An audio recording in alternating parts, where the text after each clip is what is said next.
আপনারা তো already semester exchange প্রোগ্রামে গিয়েছেন।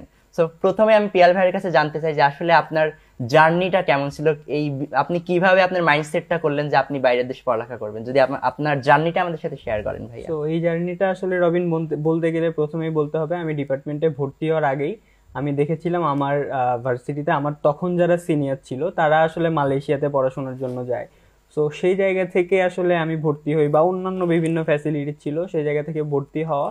তো 1 বছর 2 বছর শেষ হওয়ার পরে আমাদের ডিপার্টমেন্ট থেকে জানায় যে বাইরে যাওয়ার একটা সুযোগ আছে, আমি যেন অ্যাপ্লিকেশন করি। সো ইন্টারন্যাশনাল অ্যাফেয়ার্স এর মাধ্যমে অ্যাপ্লিকেশন করি।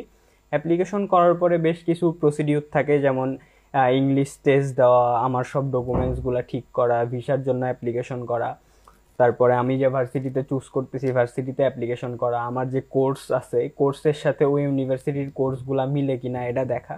সো ওভারঅল সবকিছু শেষ হওয়ার পরে ভিসা অ্যাপ্লিকেশন করি, এবং ওভারঅল সবকিছুতে আমাকে আমার ডিপার্টমেন্ট হেল্প করে এবং ইন্টারন্যাশনাল অ্যাফেয়ার্স হেল্প করে।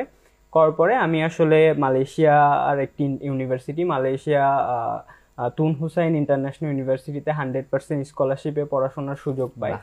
সো সেখানে আসলে সো এখানে এক্সপিরিয়েন্স ওভারঅল অনেক ভালো ছিল, যেহেতু ফুল ফান্ডেড ছিল, সেহেতু আমি ওখানে যাওয়ার পরে ওরা আমাকে রিসিভ করে আমি ওইখানের একটা ডরমিটরিতে থাকছি আর কি। সো সুইফট কিন্তু প্রেস্টিজিয়াস স্কলারশিপ পেয়ে আসলে বেলজিয়াম গিয়েছে, সে ওর এক্সপিরিয়েন্স আরো বেটার আই থিঙ্ক।